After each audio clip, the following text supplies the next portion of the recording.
Magandang gabi po.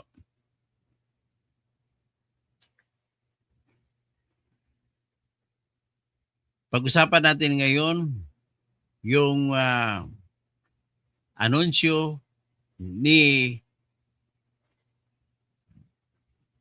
ng Ombudsman, anunsyo ni Boying Rimulya na magkakaso na siya laban kay Bong Revilla. So kung ano man ang anunsyo niya, edi pakinggan na lang natin, pero sinasabi nila na may nakakitaan na merong malversation o di kaya plunder laban kay Bong Revilla. Is this true? Is this correct? Sa totoo lang, ang basihan nila dito walang iba kundi yung kaso na yung sinabi po ni Bernardo, Yusek Roberto Bernardo, na siya nag-deliver kay Bong Revilla ng pera up to 200 million.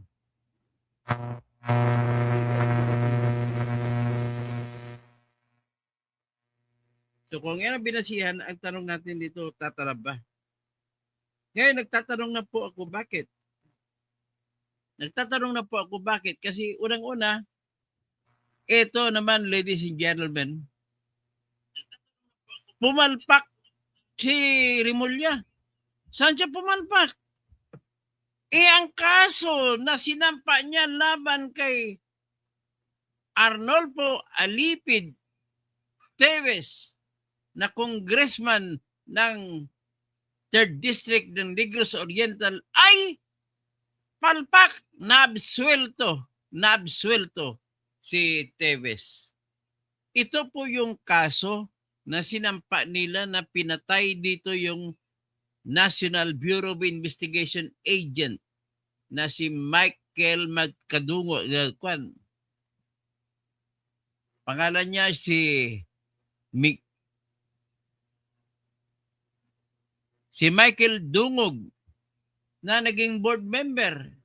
Pagtapos niya imbestigahan si Arnie Teves ay na tumakbong board member sa Negros Oriental ay nanalo. Pinatay ito. Ang kinaso rito, kasabwat yung dalawang tao ay pinapatay daw inutos daw ni Arnie Teves na patayin si NBI agent Michael Dungog. At ang nag-absuelto kay Arnie Teves ay yung Regional Trial Court ng Manila Branch 15. Sinabi naman na ang anunsyo dito base sa balita, si former Negros Oriental 3rd District Congressman Arnolfo Arnie Teves Jr. ay inabsuelto kasama ang kanyang kapwa-akusado na si Richard Cuadra at si Rolando Pinili. Ang rason ay kulang ang ebidensya. Nangyari po ang krimen sa pagpatay noong March 25, 2019. At nangyari ito sa Dumaguete City, sa Negros Oriental. Ang utos ng court na nagpapawalang sala kay Teves ay may petsa na January 5, 2026. Pero isinapubliko lamang ito noong January 16, 2026. At tahasang sinabi ng judge na kulang ang ebidensya ng prosecution. Ang ibig lamang sabihin po dito, mayabang lang ito si Rimulya. Kwento ka lang ng kwento. Kulang palang ebidensya mo. Tapos, nagsasabi ka pa na merong prima facie evidence with reasonable certainty of conviction. Anong sabi ng judge? No prima facie evidence. Anak ng teteng. Yung ICI naman, tinatanong mo, out of the topic tayo, pero pwede ko rin sabihin na ano na lang yan, mawawala na yan, hindi na itatayo ni Bongbong Marcos kasi natatakot si Bongbong Marcos. Naapektahan siya, si Sandro, si Romualdez, at Pa-smile-smile lang yung mga commissioner sa ICI pero dinadali sila. So ito po, ladies and gentlemen, isa sa anay sa Pilipinas. Ano to? Kamukha niya na si Chiquito eh. Si Boying Remulla. Mas maitim ba sa kay Chiquito? Pero mas malapit na sa maging kamukha ni Max Alvarado. O yung mga kasabayan ko, kilala niyo yung binabanggit ko. Pero yung mga Gen Z ngayon, hindi nila kilala yan. Kung sino si Chiquito, sino si Max Alvarado. Alam mo si Max Alvarado, minsan, nagyabang ito. Sabi niya, I am the most handsome guy in the world. Bakit? Ask my mother. My mother will tell you that I am, maybe I have that ugly face, but this is the most beautiful face that only a mother can love. Ganun po si Max Alvarado. So ngayon, tingnan natin. Ipakita ko sa mga Gen Z ngayon, sino ba si Max Alvarado? Kaya gusto ko malaman ninyo kung bakit ako naglalagay ng hambing.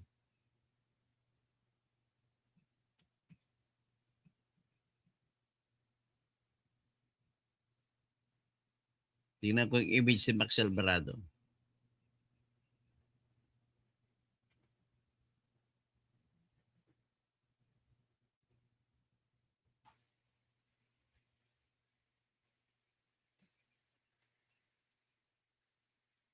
Tapos kunin ko ng image ni Chiquito.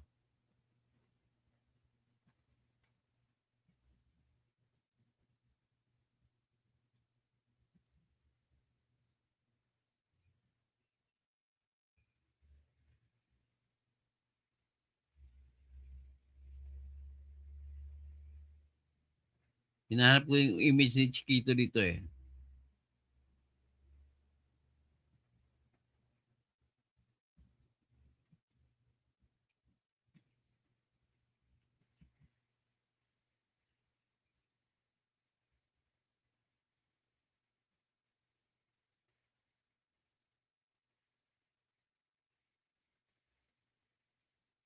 Okay, ipakita ko na sa inyo.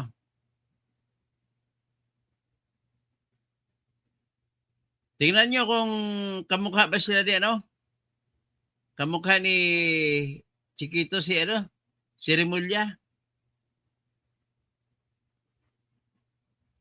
Tingnan natin si Remulla.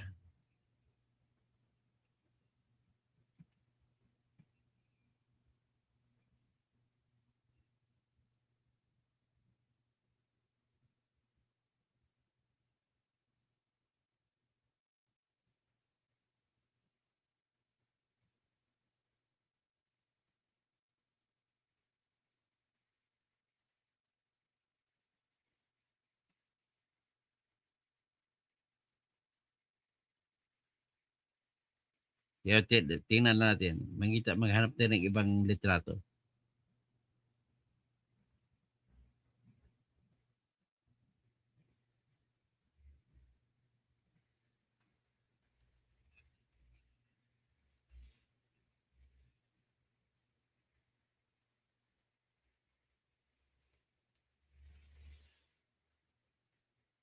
O yan, pakita natin.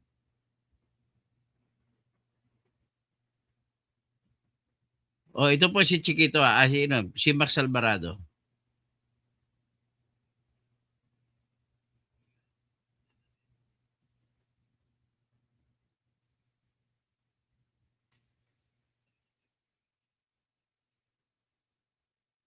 Ito si Max Alvarado. Yan. Yan ang mga number 1 na traidor sa pelikula nung araw.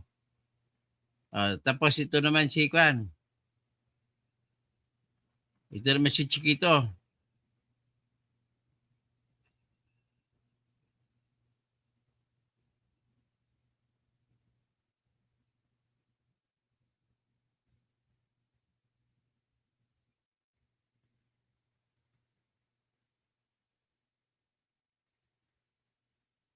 Yan, ito si Chiquito. So, nakita nyo na. Nakita natin, ha? Ito si Chiquito.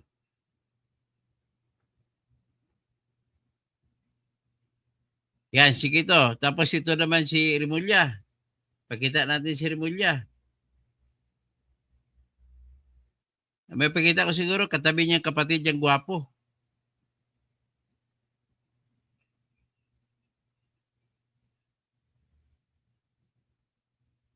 Ayan si Rimulya. Ayan, no, kita mo. Ang kapatid niya, gwapo, pero siya, tingnan mo. Ay, Rimulya. Anong nangyari sa'yo? Nakaka-insulto, nakakabubo yung ginagawa mo. Nagsampa ka ng kaso laban kay Ernie Davis tapos basura. Tapos nagyayabang ka na may prima facie evidence. Tapos sinabi ng judge, walang prima facie evidence. Nung klase. So, I'm raising that concern. Not only because that I am so concerned about justice system in the Philippines, but because of the fact that this is an evidence of how Remulla Buying does his job. Ibig sabihin, kapag dyan na siya ngayon sa ombudsman, lahat mo yan na ma-acquit. Ingay ko na basura na acquit ka si Tevez. How much more itong kaso laban kay Bong Revilla? Nakasasampa lamang niya.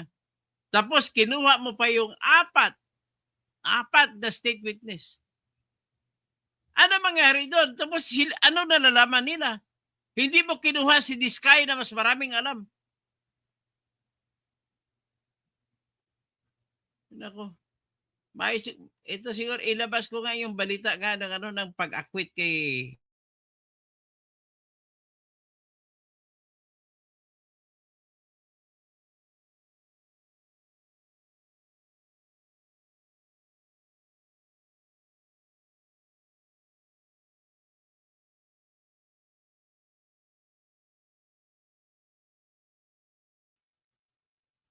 pasensya lang na naputo lang ano ko. So nakakahiya talaga to si Boying Remulla. O ito pakinggan natin itong palabas ito yung balita ng Manila Times.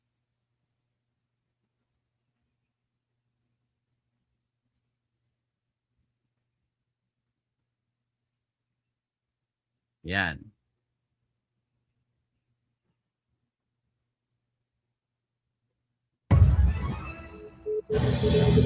Former Negros Oriental Congressman Arnolfo Teves Jr. has been acquitted of murder charges in connection with the 2019 killing of a provincial official in Dumaguete City. Several co-accused were also acquitted. The court ruled that there was insufficient evidence to establish guilt beyond reasonable doubt. The Justice Department has yet to issue a statement on whether it will appeal the ruling.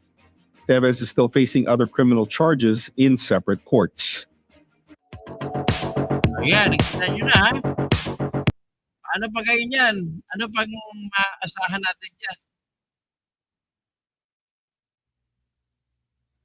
So, lalabas na tayo ng mga dito. Pinaglalaroan naman tayo ni Remulla. Tapos, ito naman, nagsampa na daw sila ng kaso laban kay Bong Revilla. Mauwi naman ito sa wala. May prima facie evidence pa talaga. Yan ang problema natin. Hindi ninyo sinasa publiko ang inyong mga kaso. Dapat sinasa publiko nyo para malaman natin. Kahit na malaman ni Bong Revilla yan, walang dapat pinasal sa publiko niya para malaman natin kung talaga may laban kayo o wala. Pinagluloko nyo lang kami mga tao. Ay hindi namin alam kung mananalo kayo sa kaso dito kay sa kaso ninyo laban kay Bong Revilla. Sa kinasuhan. Yes, Monica, kasama sa mga sinampahan ng kaso ngayong araw ng Office of the Ombudsman si dating Senador Ramon Bong Revilla Jr.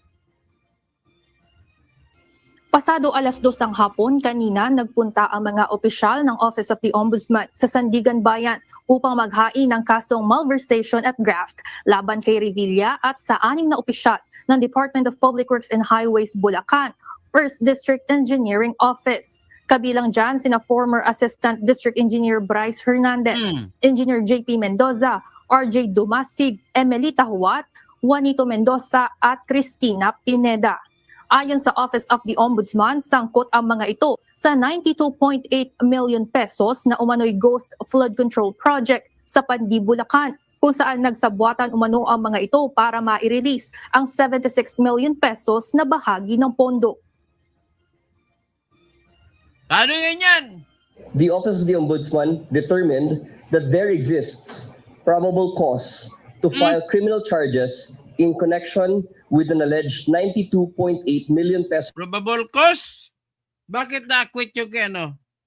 Bakit natalo kayo sa kaso ng kay Tibes? Sabi niyo may prima facie evidence. Wala palang ebidensya. ghost infrastructure project in Pandi, Bulacan. Criminal informations have been filed before the Sandigan Bayan against several officials of the DPWH Bulacan 1st District Engineering Office and Senator Ramon Bong Bautista Revilla Jr.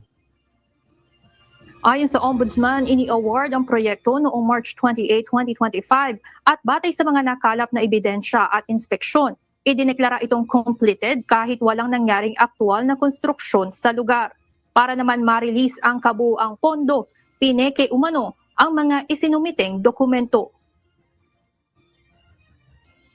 Thereafter, to facilitate the release of the entire project cost, the respondents are found to have falsified accomplishment reports, issued fraudulent billing documents, and endorsed disbursement vouchers.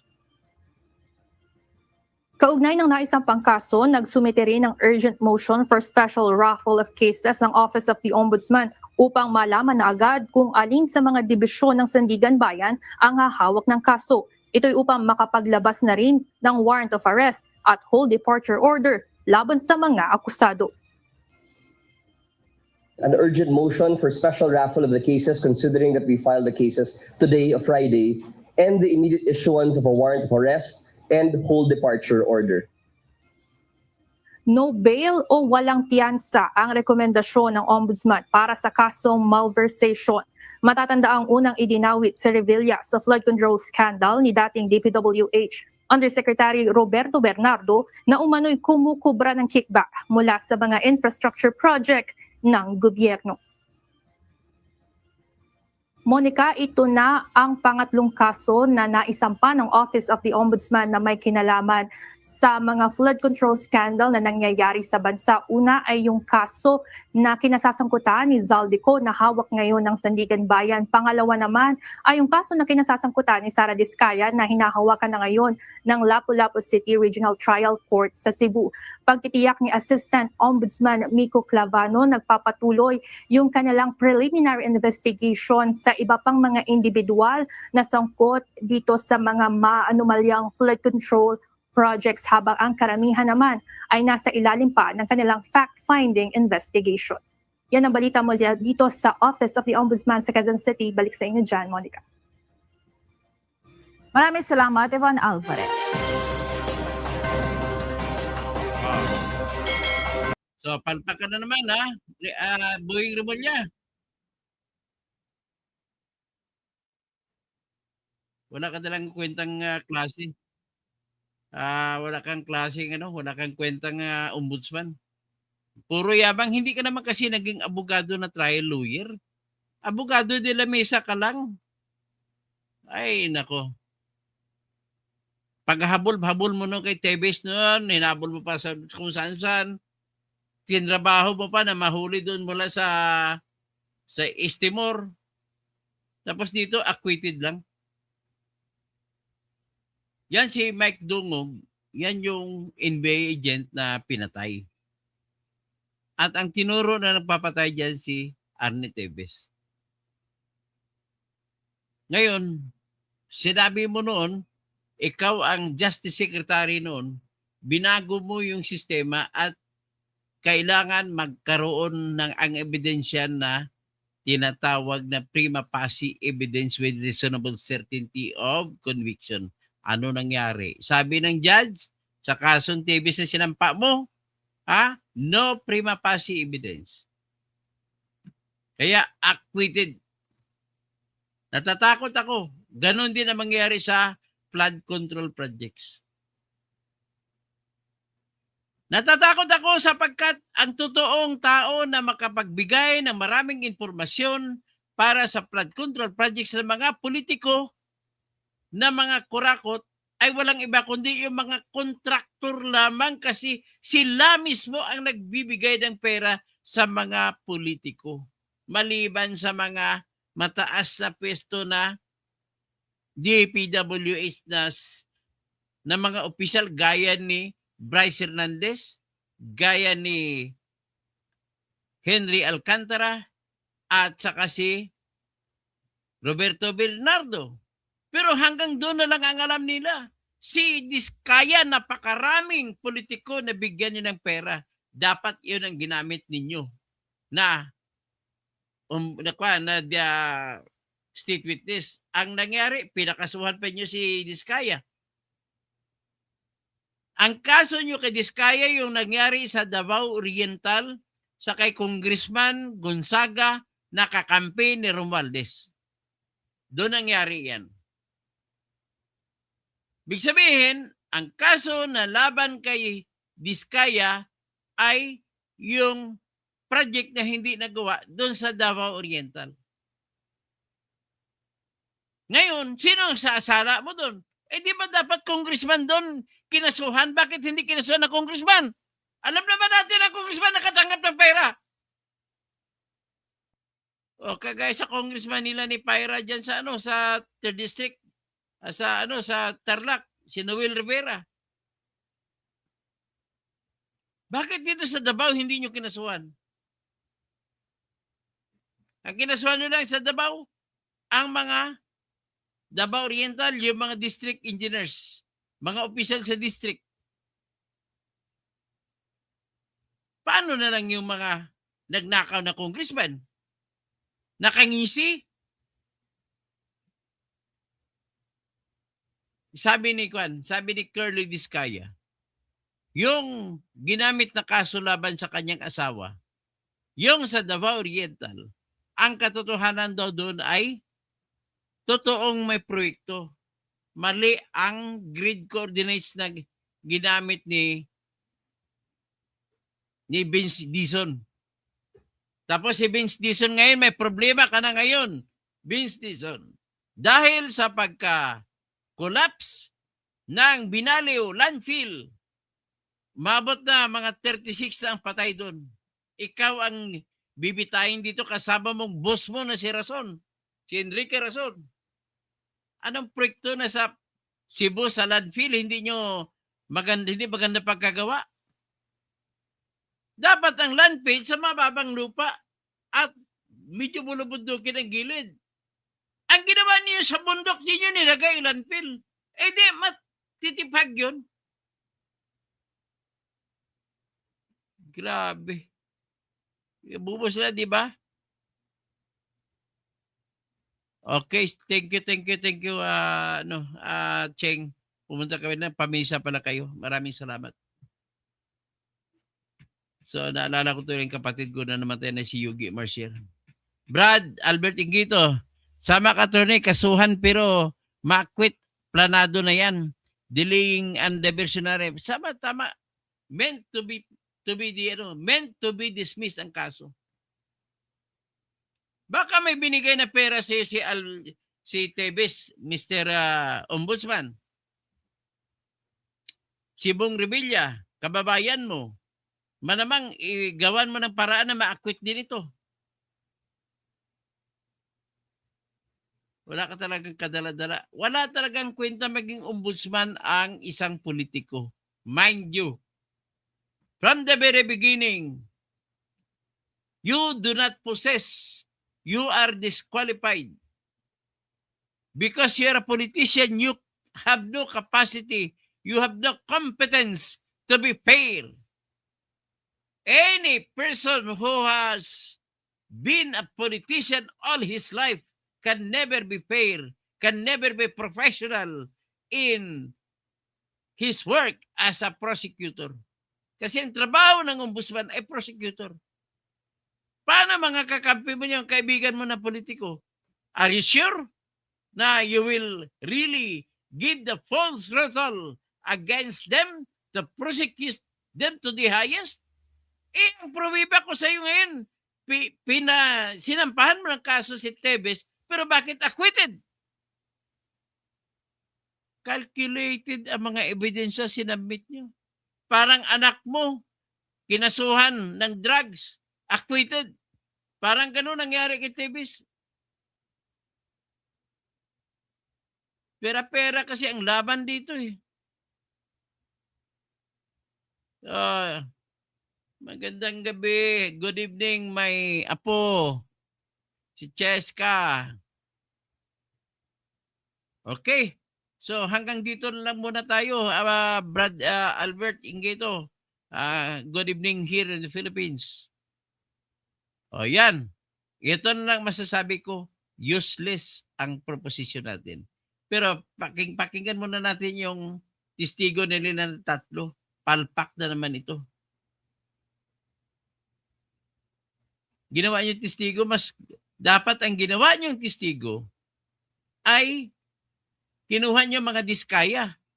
Ang dami-dami. Paano na namang nangyari sa binanggit niya na mga nakatanggap ng pera sa diskaya? Wala na lang yon?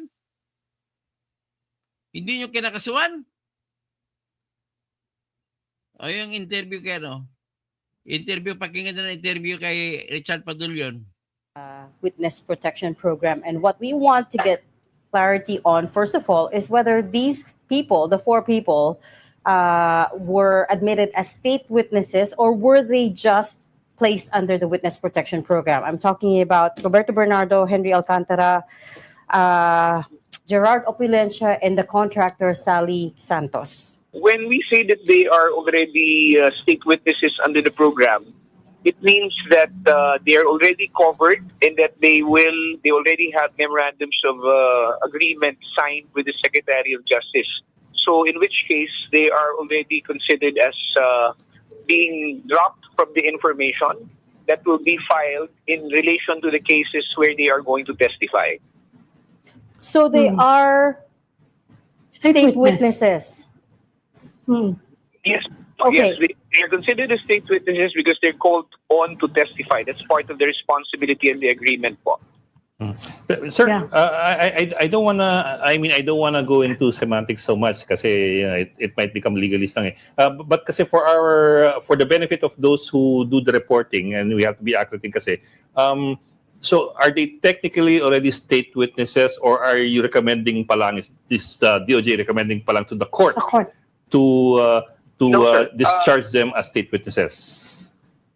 No, sir Ed. Ganito po yan. There are 2 processes, there are 2 ways by which a witness can be discharged.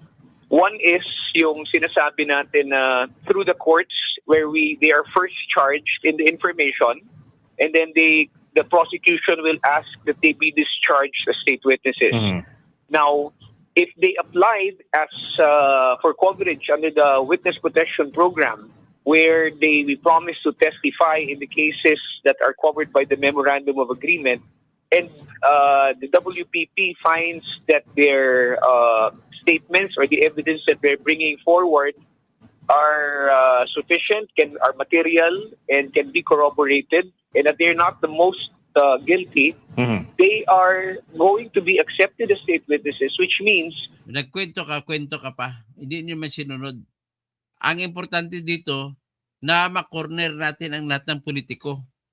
The most important task of the day in our times is to get rid, to imprison all politicians. Kaya itong mga contractor, mga DPWH, hindi magnanakaw yan kung ang politiko ay hindi magnanakaw. Kaya mas gusto ko dapat sinama niyo si Diskaya. But anyway, I have a good advice. to the lawyers of Bong Revilla. Questionin ninyo yung pagiging state witness itong mga taong ito. And disprove to the court that they do not deserve to be state witnesses. At ikaw din, Diskaya, kung kakasuhan ka, you apply directly to the court to become a state witness. Ganun lang po.